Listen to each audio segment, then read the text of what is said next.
So I will explain about the section 2. As you can see here, first we have to connect this two phase and this to the braided copper cable to the transformer. Then we take this coaxial cable and connect it with this divider capacitor and this secondary capacitor device.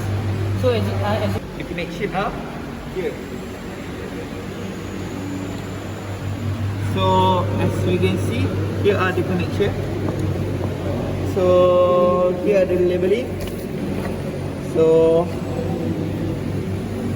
this is 1px, 2px, 1pu, 2pu. 1pu, 2pu.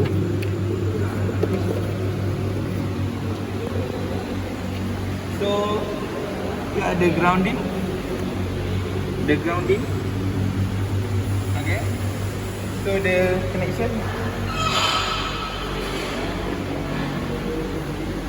will go over here to the frequency converter, then ground to the